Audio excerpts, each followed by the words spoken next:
தமிழகத்தின் மிகச்சிறந்த கவிஞராக, எழுத்தாளராக, மொழிபெயர்ப்பாளராக, பேச்சாளராக விருதுகளை எல்லாம் அலங்கரித்த சாதனையாளராக அகவை 90 நிறைவிலே பன்முகம் கொண்ட பண்பட்ட மனிதர் கவிஞர் மதிப்பிற்கும் மரியாதைக்கும் உரிய எங்கள் சிற்பி ஐயா அவர்களை வாழ்த்துக்களை சொல்லி முதலில் வணக்கத்தினை தெரிவித்துக் கொள்கிறேன். ஐயா அவர்களுடைய இந்த பிறந்த நாள் விழாவை இன்றைய இளைய சமுதாயமும் பயன்பெறுகிற வகையிலே மிகச்சிறந்த இலக்கிய விழாவாக நடத்தி கொண்டிருக்கிற பல்வேறு கல்வி நிறுவனங்களை, இலக்கிய அமைப்புகளை சார்ந்த சான்றோர் பெருமக்களே, திரளாக இங்கே வருகை புரிந்து சிறப்பித்துக் கொண்டிருக்கிற அன்பார்ந்த பெரியோர்களே, தாய்மார்களே, இளைஞர்களே,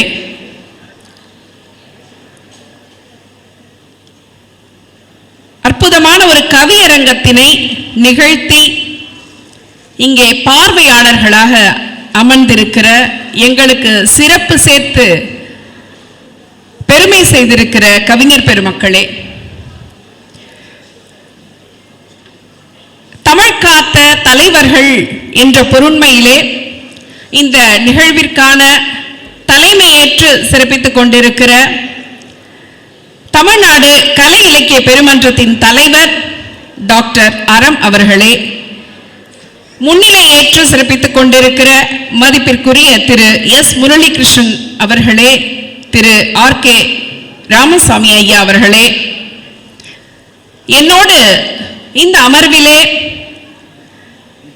மிகச்சிறந்த உரையாற்றி அமர்ந்திருக்கிற அன்பு தங்கை மதிவதனி அவர்களே, அன்பு சகோதரர் மதுக்கூர் ராமலிங்கம் அவர்களே, அனைவருக்கும் என்னுடைய பணிவான வணக்கத்தினை தெரிவித்துக் கொள்கிறேன்.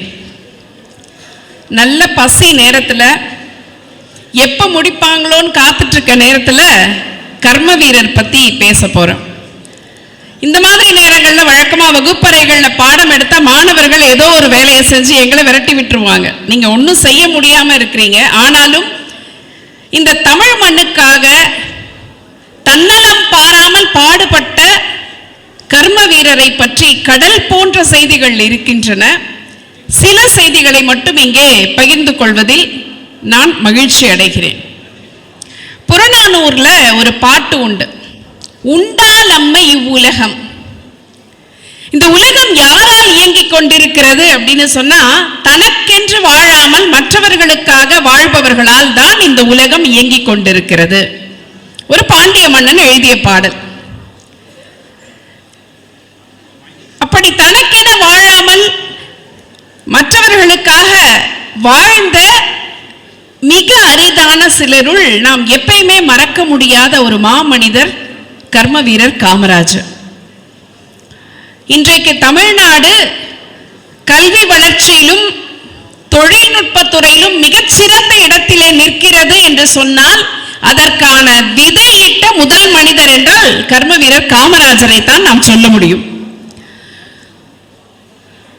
ரொம்ப எளிமையானவர், சொன்னதை செய்யக்கூடியவர், பேச்சும் செயலும் தூய்மையாக இருக்கும், தியாக உள்ளம், தியாக உள்ளத்தோடு தொண்டு செய்யக்கூடிய ஒரு தேச பற்றாளர். சொன்னது ஒண்ணு செய்யறது ஒண்ணுங்கிறது கிடையாது. தான் பதவியேற்ற காலத்திலே இவர் செய்த செயல்களை எண்ணி பார்த்தால் இன்றைக்கும் நமக்கெல்லாம் ரொம்ப பெரிய வியப்பாக இருக்கிறது. படிக்காத மேதை, தென்னாட்டு காந்தி, நிறைய சிறப்பு பெயர்கள். காந்தியடிகளையும் நேருவையும் பின்பற்றி தான் இவர் அரசியலுக்கு வராரு. ஆனால் இவருடைய மானசீகமான ஒரு குருவாக இவர் ஏற்றுக்கொண்டது தீரத் சத்தியமூர்த்தி. ஒரு முறை சத்தியமூர்த்தி இன்றைக்கு நாம் விருதுநகர்னு சொல்லக்கூடிய அன்றைய விருதுப்பட்டியிலே பேசுவதற்காக வந்திருக்கும் போது இவர் பரபரப்பா துடிதுடிப்பா வேலை செய்துட்டு இருக்கார். யார் இந்த பிள்ளை என்று கேட்பதிலே தொடங்குகிறது இவர்களுடைய அறிமுகம். அது ஒரு குரு சிஷ்யர் போன்ற உறவாக மலர்கிறது. சத்தியமூர்த்தி ஐயாவுக்கு தமிழ், ஆங்கிலம், வடமொழி நன்கு தெரியும், புலமை பெற்றவர். இந்த துடிப்பான இளைஞர்களை எல்லாம் தன்னுடைய பேச்சால் சுண்டி இழுக்கக்கூடிய ஆற்றல் நிறைந்தவர். அதே போல தொண்டர்கள் மீது உண்மையான அன்பு பாராட்டியவர். அதனால் தொண்டர்களுடைய மதிப்புக்கும் மரியாதைக்கும் உரியவராக திகழ்ந்த சத்தியமூர்த்தி ஐயாவினுடைய மிகுந்த அன்பிற்கு பாத்தியப்பட்டவர் காமராஜர். கடைசி காலத்துல சத்தியமூர்த்தி அவர்கள் தன்னுடைய குறிப்பிலே சொல்றாரு, இத்தனை ஆண்டு காலத்திலே கடைசி வரைக்கும் என்னுடைய நம்பிக்கைக்கு உரிய நண்பன் என்று சொன்னால் அது காமராஜன் தான் என்று சொல்லுகிறார். ஏன்னா அரசியலிலே நட்பு என்பது தெரியும் எப்படி இருக்கும்னு. முதல்வரான உடனே நிறைய, ஏன்னா ரொம்ப நேரம் குறைவா இருந்ததுனால முக்கியமான இடங்களை மட்டும் நான் தொட்டுடலாம்னு நினைக்கிறேன். முதல்வர் ஆன உடனேயே இவர் என்ன சொல்றாரு, இந்த நாட்டிலே உழைப்பவர்களை, ரொம்ப ஏழை ஜனங்களை எல்லாம் வேலைக்காரர்களா வச்சிருக்கோம். ரொம்ப வசதி படைத்தவர்கள், அடுத்தவர்கள் வேலை ஏவுபவர்களை எஜமானர்கள் என்று சொல்லுகிறோம். எனக்கான இந்த பதவி என்பது பணக்காரர்களுக்கானது அல்ல. யாரெல்லாம் உழைச்சு பாடுபட்டு இந்த மண்ணிலே இருக்கிறார்களோ அந்த ஏழைகளுக்கான பதவி அப்படிங்கிறது. இது பதவி இல்லை, இது என்னுடைய பணி என்ற சொல்லை முன்வைத்து அதன் வழியே தான் தன்னுடைய பயணத்தை தொடங்குகிறார் கர்மவீரர். எல்லாருக்கும் கல்வி கிடைக்கணும். அவர் படிக்காத மேதைங்கிற மாதிரி படிக்கல, 6ஆம் வகுப்பு படித்தவர் தான். எனக்கு பூகோளம் எல்லாம் தெரியாது அப்படின்னு சொன்னவரு, தமிழ்நாட்டிலே எத்தனை நதிகள் ஓடுகின்றன, எந்த நேரத்திலே எவை வறட்சி அடையும், இந்த நாட்டினுடைய நீர் வளம் எப்படி இருக்கின்றன, எத்தனை ஏரிகள் இருக்கின்றன, எத்தனை குளங்கள் இருக்கின்றன, எத்தனை நதிகள் ஓடுகின்றன, எந்த இடத்திலே எந்த மக்கள் என்ன தொழில் செய்கிறார்கள் என்பதையெல்லாம் தன்னுடைய விரல் நுனியிலே வைத்திருந்தவர் கர்மவீரர். படிக்காதவர் தானே. அவர் சொல்றாரு, பூகோளம் அப்படிங்கிறது நம்ம வரைபடத்துல மேப்ல அங்கங்க இருக்கும், இடங்கள்லாம் குறிச்சிருப்போம், கோடுகள் வடிவத்துல தான் இருக்கும். இங்க சேலம் இருக்கு, இங்க கோவை இருக்குது. தமிழ்நாட்டு மேப் எடுத்துக்கிட்டா பூகோளம் என்பது வரைபடத்திலே இருக்கிற கோடுகள் அல்ல. அவைதான் படித்தவர்கள் தெரிந்து வைத்திருந்தால் அந்த படிப்பு எனக்கு இல்லை என்பதை நான் ஏற்றுக்கொள்கிறேன். படிப்பு அப்படிங்கிறது வெறுமனே உரு போடுறது இல்லை, வெறுமனே மனப்பாடம் செய்யறது இல்லை, வெறும் பட்டத்துக்காகவும் பதவிக்கானதும் அல்ல. ஒரு படிப்பவன் என்பவன் எப்படி இருக்க வேண்டும்னு சொல்றாரு, ஒழுக்கமானவனாக, நேர்மையாக சிந்திக்கிறவராக, மனிதாபிமானம் நிறைந்தவராக, பிரதிபலன் பார்க்காமல் மற்றவர்களுக்கு உதவுபவராக இருக்க வேண்டும். அதை அடிப்படையாக கொண்டு எல்லா குழந்தைகளும் கல்வி பெற வேண்டும் அப்படின்னு நினைச்சார். என்னென்ன மாற்றங்கள் கொண்டு வர்றார்? முதல்ல தமிழ்நாடை பார்க்கிறார். இங்க இருக்கக்கூடிய எல்லா குழந்தைகளுக்கும் கல்வி கிடைச்சிருக்கா? கல்வி கிடைக்கல. கல்வி இல்லாத கிராமங்கள்ல ஒரு 300 பேர் ஒரு ஊர்ல இருந்தா அந்த ஊர்ல பள்ளிக்கூடத்தை தொடங்கலாம். எங்கெல்லாம் பள்ளிக்கூடம் இல்லையோ, இன்னைக்கு பாருங்க, நம்ம கிராம பகுதிகள் எல்லாம் பயணப்பட்டோம்னா பெரிய பெரிய மைதானங்களோட பள்ளிக்கூடம் இருக்கும். என்னைக்கு தொடங்கப்பட்டதுன்னா கர்மவீரர் காலத்துல தொடங்கப்பட்ட பள்ளிகளா இருக்கும். ஏன்னா அன்றைக்கு மக்கள் தொகை குறைவு, இடம் நிறைய இருக்கு. ஆனா அந்த இடத்திலே எல்லாம் வேற எதையும் விதைக்காமல் கல்வி கூடங்களை கட்டினார். 300 குழந்தைங்க ஊர்ல 300 பேர் இருந்தா அங்க பள்ளிக்கூடம். ஆசிரியர்கள் இல்லாத பள்ளிக்கூடமா இருந்தா 11ஆம் வகுப்பு நிறைவு செய்த ஓராசிரியர் பள்ளிக்கூடமாக அந்த இளைஞனுக்கும் வேலை கிடைச்ச மாதிரி ஆச்சு. நிறைய ஆசிரியர்கள் தேவைப்படுறதுனால ஆசிரியர் பயிற்சி நிறுவனங்கள், உங்களுக்கு டீச்சர் ட்ரைனிங் வந்தது எல்லாமே அதுக்கு பிறகுதான் அதிகமான ஆசிரியர் பயிற்சி நிறுவனங்கள், தொழில் பயிற்சி நிறுவனங்கள், எல்லா தொழிற்கல்வி, பாலிடெக்னிக்கா இருக்கட்டும், ஒரு இன்ஜினியரிங் காலேஜா இருக்கட்டும், இன்னைக்கு வேற தடுக்கி விழுந்தா இருக்கு, அது வேற. ஆனா அன்றைய காலகட்டத்திலேயே தொலைநோக்கு பார்வையோடு இளைஞர்களுக்கு கல்வியை கொடுத்தவர். இன்னைக்கு நம்ம பிள்ளைகள் எல்லாம் நம்ம இந்தியாவிலேயே அதிகமாக பார்த்தீங்கன்னா வட இந்தியாவாக இருக்கட்டும், வெளிநாடுகளாக இருக்கட்டும், தென்னிந்தியாவில் குறிப்பாக தமிழ்நாட்டிலே இருந்து படித்து வரக்கூடிய பிள்ளைகள் என்று சொன்னால் அதி புத்திசாலிகளாக இருப்பதற்கு காரணம் அது கர்ம வீரர் போட்ட விதை. தமிழ்நாட்டில் அவ்வளவு பேர் படிச்சிருக்காங்க. பள்ளிக்கூடங்களே இல்லாத ஊர் இல்லை என்று சொல்லுகிற அளவிற்கு பள்ளிக்கூடங்கள். சரி, பள்ளிக்கூடம் போறதுக்கு பிள்ளைகளுக்கு மதிய உணவு திட்டம். மதிய உணவு திட்டம் இவர் பள்ளிக்கூடத்துல போய் படிச்சுதான் நிறைய விஷயங்களை கத்துக்கல. நிறைய சின்ன வயசுல இருந்தே அவருக்கு கிடைத்த பட்டறிவு. இவர் படித்த விருதுப்பட்டியிலே சத்திரிய வித்யாசாலா அப்படிங்கிற ஒரு பள்ளிக்கூடம்.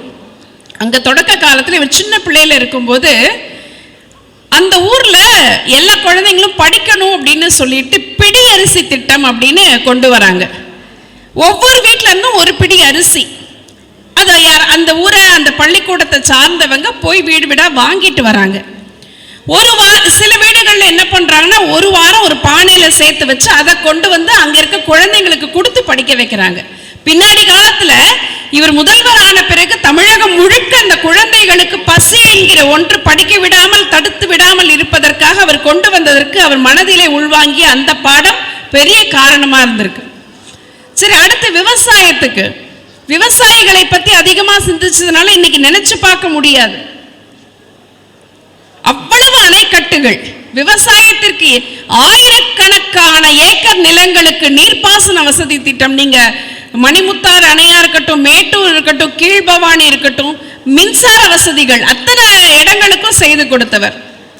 நேரம் ஆயிடுச்சு, ஆனா நேரம் ரொம்பவே ஆயிடுச்சு.